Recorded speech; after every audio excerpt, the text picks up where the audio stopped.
매일 성경 묵상 나눔입니다. 2024년 11월 29일 목요일입니다. 호세아서 9장 1절에서 17절을 묵상합니다. 본문을 읽습니다. 이스라엘아, 너는 이방 사람처럼 기뻐 뛰놀지 말라. 내가 음행하여 내 하나님을 떠나고 각 타작 마당에서 음행의 값을 좋아하였느니라. 타작 마당이나 술틀이 그들을 기르지 못할 것이며 새 포도주도 떨어질 것이요 그들은 하나님의 땅에 거주하지 못하며 에브라임은 애굽으로 다시 가고 아수르에서 돌아온 것은 먹을 것이니라. 그들은 여호와께 포도주를 부어 드리지 못하며 여호와께서 기뻐하시는 바도 되지 못할 것이라. 그들의 재물은 애곡한 자의 떡과 같아서 그것을 먹는 자는 더러워지나니 그들의 떡은 자기의 먹기에만 소용될 뿐이라. 여호와의 집에 드릴 것이 아니님이라.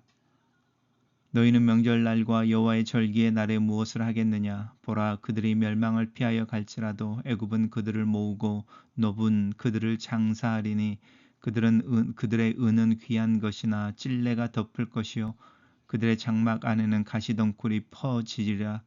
형벌의 날이 이르렀고 보응의 날이 온 것을 이스라엘이 알지라. 선지자가 어리석었고 신에 감동하는 자가 미쳤나니 이는 내 죄악이 많고 내 원한이 큼이니라. 에브라임은 나의 하나님과 함께 한 파수꾼이며 선지자는 모든 길에 친 새 잡는 자의 그물과 같고 그의 하나님의 전에는 원수가 있도다. 그들은 기브아의 시대와 같이 심히 부패한지라. 여호와께서 그 악을 기억하시고 그 죄를 벌하시리라. 옛적에 내가 이스라엘을 만나기를 광야에서 포도를 만남같이 하였으며 너희 조상들을 보기를 무화과 나무에서 처음 맺힌 첫 열매를 봄같이 하였거늘 그들이 바알보올에게 가서 부끄러운 우상에게 몸을 들임으로 저희가 사랑하는 우상같이 가증하여 졌도다. 에브라임의 영광이 새같이 날아가리니 해산하는 것이나 아이 베는 것이나 임신하는 것이 없으리라. 혹 그들이 자식을 기를지라도 내가 그 자식을 없이 하여 한 사람도 남기지 아니할 것이라. 내가 그들을 떠나는 때에는 그들에게 화가 미치리로다. 내가 보건대 에브라임은 아름다운 곳에 심긴 두로와 같으나 그 자식들을 살인하는 자에게로 끌어내리리로다. 여호와여, 그들에게 주소서. 무엇을 주시려 하나이까? 아이 베지 못하는 태와 젖 없는 유방을 주소서. 그들의 모든 악이 길갈에 있으므로 내가 거기에서 그들을 미워하였노라. 그들의 행위가 악함으로 내 집에서 그들을 쫓아내고 다시는 사랑하지 아니하리라. 그들의 지도자들은 다 반역한 자니라. 에브라임은 매를 맞아 그 뿌리가 말라 열매를 맺지 못하나니 비록 아이를 낳을지라도 내가 그 사랑하는 태의 열매를 죽이리라. 그들이 듣지 아니하므로 내 하나님이 그들을 버리시리니 그들이 여러 나라 가운데서 떠도는 자 같이 되리라. 오늘의 본문은 계속해서 북이스라엘에 대한 하나님의 징계의 말씀이 선포되고 있습니다. 오늘의 본문은 경고의 말씀으로 시작하죠. 이스라엘아, 너는 이방 사람처럼 뛰어놀지 말아라. 이방 사람처럼이라는 것과 기뻐 뛰어놀지 말아라고 하는 부분인데요. 어떤 그 축제의 어떤 분위기 속에서 이방인들이 하는 것처럼 행하는 것에 대한 경고인 거죠. 그게 무엇이냐 이렇게 봤더니 각 타작마당에서 음행의 값을 좋아한다라고 하는 이 타작마당인데요. 타작마당이라고 하는 것은 축제의 현장이고 축제는 사실은 가장 이제 1년에 가장 기쁜 날이죠. 그래서 이제 음식들을 많이 차려가서 이렇게 추수하는 이들과 함께 나누고 이제 잔치를 벌이게 되고 하나님께 감사하게 되어지는데 그 축제와 같은 타작마당에서 하나님께 감사를 하고 1년 동안 수고한 이들에 대해서 축하하고 또 그들에 대해서 고마움을 나누는 것이 아니라 음행한다는 부분이죠. 음행의 값을 좋아했다. 그리고 타작마당에서 술이라고 하는 부분을 보면 오히려 그 타작마당에서 하나님을 향하기보다는 이 우상들에 대한 숭배라든지 또 음란함이라든지 지나친 술 취함이라든지 이런 요소들이 있었다는 거죠. 이방 사람들이 그렇게 하는 것인데 이스라엘 사람도 그렇게 하고 있었던 것 같습니다. 그것에 대한 경고이고 이렇게 이제 하나님의 사람으로 살지 못하는 것 때문에 그들은 여호와의 땅에 거주하지 못한다. 이제 구약에서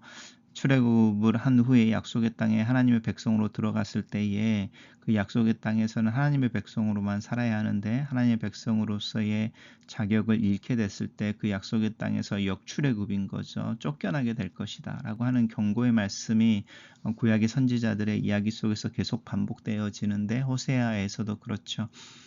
그래서 이제 그때가 되어졌을 때에 그렇게 출애굽을 이제 역출애굽이죠. 이렇게 그 약속의 땅에서 쫓겨나게 되었을 때에 너희들이 뭐 애굽으로 피난을 가고 또 아수르로 포로로 끌려가게 되고 이제 이런 부분들인데 이제 수치를 당하게 될 거라는 거죠. 애굽으로 가도 사실은 수치를 당하고 아수르로 끌려가게 되는 것은 더 그렇겠죠.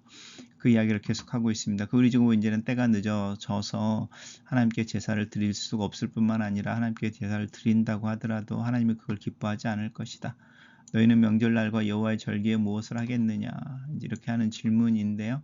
이 명절날, 이스라엘의 명절날과 여호와의 절기는 항상 연결되어져 있죠. 하나님께서 이스라엘 백성들을 출애굽한 것을 기념하기 위한 유월절이 이제 새해의 첫 보름달에 뜨는 우리로 하면 이제 정월 초보름이라고 하는 보름처럼 이제 그 축제가 시작되어지고 이제 계속적으로 하나님과 관련되어진 명절과 절기들이고 하나님이 하신 일들을 기억하고 하나님 축복을 감사하는 날들인데 이제는 소용이 없어져 버리는 거죠. 그러고 이제 쫓겨난 그 땅, 약속의 땅에는 이제 야생 아니면 잡초 이런 것들이 이제 퍼져서 이제 못쓴 황무지가 되어지는 상황에 대한 이야기를 하고 있습니다. 이 보응의 날, 형벌의 날이라고 하는 부분이 이제 이스라엘에게 가까워 왔다. 이제 하나님께서 회개하라라고 그 외치시는 그 기다림의 시간이 끝나 버렸을 때에 이제 물이 넘치는 것처럼 그 형벌의 날, 보응의 날이 오는 것에 대한 이야기를 하는 거죠. 그것을 알아야만 한다. 아직은 안 늦었지만 그때가 왔다라는 것이죠. 선지자가 미쳐 어리석고 신에 감동한 자가 미쳤나니 이것은 이제 하나님께서 선지자들을 계속 보내고 신에 감동한 사람들을 계속 보내서 회개를 요청하고 있는데 오히려 이스라엘 백성들이 그들을 어리석고 또 미친 사람으로 취급하는 것에 대한 징계입니다. 그래서 에브라임은 나의 하나님과 함께한 파수꾼이며 선지자는 모든 길에서 진 새를 잡는 그물과 같고 그의 하나님의 전에는 원한이 있도다. 이렇게 이야기하면서 이제 하나님 앞에 구원의 때가 없는 것을 이야기합니다. 그러면서 기브아의 시대와 같이 심히 부패했다라고 하는데 이 기브아의 시대는 사사기 시대를 의미합니다. 이제 혹시 기억하실지 모르겠지만 한 레이인이 자기 첩과 여행을 하는데 동네 사람들이 와서 이 첩을 겁탈하는 거죠. 그랬을 때에 레위인이 자기 겁탈당해서 죽은 자기 첩에 그 시신을 12 이렇게 토막을 내서 자신을 위해 복수해 달라고 그 토막 낸 시신을 각 지파로 보내는 거죠. 그 베냐민 지파에서 일어났던 일들인데 이제 그러면서 이제 베냐민 지파의 숫자가 현저하게 줄어드는 그 사사기에 나오는 이스라엘 백성들 12부족의 극치의 어떤 그 타락의 극치의 모습을 보이는 장면인데요. 이제 그 이야기를 하는 거죠. 그래서 사사기 시대 가장 어두웠던 일과 같이 너희들이 그렇다. 그리고 하나님께서 그것을 기억하고 벌하실 것이다. 호세아에서 이제 하나님은 계속적으로 광야 시절을 하나님과 이스라엘의 신혼처럼 이제 이야기를 하십니다. 옛적에 내가 이스라엘을 만나기를 광야에서 이야기를 하죠. 광야 시절에서 포도를 만남같이 했다. 단순히 포도는 그냥 먹을 것의 의미가 아니라 이제 이스라엘 백성들에게 있어서 특별한 의미이고 또 기쁨하고도 관련되어진 요소이죠. 더 백성들을 너희 조상들을 보기에 무화과 나무에서 처음 열매 맺는 봄 같이 봤다라는 봄 열매를 보는 것 같이 봤다라는 거죠. 이게 이 신혼 시절을 이야기하는데 너희들이 이렇게 이야기하는 거죠. 그런데 그렇게 하나님은 신혼여행으로 자신의 이렇게 아내로서의 이스라엘을 이렇게 광야로 이끌어내고 그들의 필요를 채워주고 했는데 그들이 오히려 이제 부끄러운 우상에게 몸을 들임으로 저희가 사랑하는 우상과 같이 가증해졌다. 이거는 구약을 우리가 읽으면 출애굽하는 당시에 모세가 시내산에 올라가 있는 동안에 금송아지를 만들고 금송아지를 숭배했던 그 사건을 연상시켜 주지요. 그러면서 이제 이스라엘이죠. 에브라임의 영광은 북이스라엘 왕국을 이야기하는 겁니다. 이제 새같이 날아간다. 그리고 아무것도 아닌 것이 되어버릴 것이다. 그리고 후손이 없으므로 없어질 거다라는 이야기를 계속하고 있습니다. 그들의 모든 악이 길갈에 있으므로 아마 길갈이 우상숭배의 이제 핵심이 됐던 장소인 것이고요. 거기서 이제 미워할 것에 대해서 이야기하고 있고, 그들의 행위가 악함으로 내 집에서 그들을 쫓아내고 다시는 사랑하지 않을 것이다 라고 하나님의 어떤 피를 토하는 어떤 경고의 메시지이죠. 경고의 메시지가 계속적으로 발휘되고 있습니다. 단락을 요약해 보겠습니다. 하나님은 자신이 특별히 사랑했던 이스라엘이 하나님의 백성으로서의 소명을 잊어버리고 이방인과 같은 기준으로 기뻐하는 모습을 책망하신다. 이렇게 정리해 봤습니다. 매일 성경의 묵상 나눔입니다. 이스라엘은 험난한 광야에서 만난 포도와 처음 익은 무화과처럼 하나님의 마음을 시원하게 하는 기쁨 그 자체였습니다. 그렇게 사랑하던 이스라엘이었기에 그들이 우상을 섬겼을 때 하나님의 슬픔은 더 컸습니다.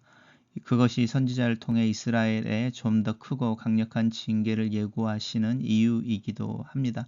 하나님의 관심은 언제나 자기 백성입니다. 세상이 짓는 큰 죄보다 나의 작은 죄를 더 깊이 하나님은 아파하십니다.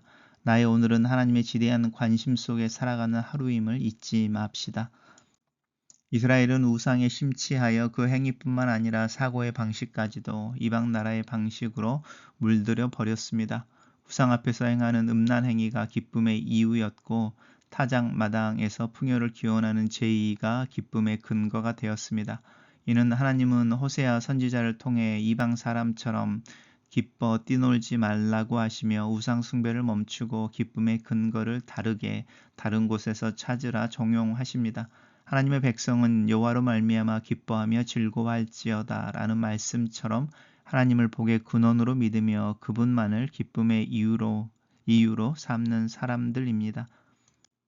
이스라엘은 가나안 땅에서 누리는 모든 것이 하나님의 은혜였습니다. 하지만 이스라엘은 하나님의 은혜를 무시한 채 우상에게 나아가자 하나님은 그 은혜를 거두시겠다고 경고하고 계십니다. 그러면 그들이 누리던 풍요를 잃고 가나안 땅에서 쫓겨나 과거처럼 노예의 신세로 전락하게 될 것입니다. 그들이 쫓겨난 곳에서 그들은 죽을 것이고 모든 영광도 사라질 것입니다. 하나님의 은혜를 잊고 하나님의 선물을 당연한 것으로 여기면서부터 타락이 시작됩니다. 내게는 은혜에 감사하는 마음이 있습니까? 죄악으로 가득 찬 이스라엘 백성은 하나님의 말씀을 전하는 선지자를 어리석은 사람 취급했고, 그들 가운데 하나님의 영으로 충만한 사람을 도리어 미친 사람으로 몰아 학대했습니다. 그런 사회는 하나님의 심판을 피할 가망이 전혀 없습니다. 진리의 쓴소리를 멀리할 것이 아니라 작은 소리라도 소중히 여기며 귀를 기울여야 합니다. 글로쓰는 기도입니다. 살아계신 하나님, 내가 세상에 있게 하신 주님의 의미를 알고 이 세상에 속한 자로 살지 않도록 경고하신 주님의 말씀 앞에 내 자신을 세웁니다. 이 세상에 그리스도의 복음과 축복이 흘러가는 통로로서의 삶을 살 수 있도록 나를 붙드시고 가르치시옵소서. 내 사고의 방식과 가치를 추구하는 방법이 이 세상의 방법과 다르고 하나님의 방법과 일치하게 하시며 제자의 삶을 신실하게 살아갈 수 있도록 나를 도와주시옵소서. 내 삶이 하나님의 은혜를 의지하여 진행되는 것을 믿고 고백하오니 나를 보호하시고 인도하시는 하루가 되게 도와주시옵소서. 예수님 이름으로 기도합니다. 아멘.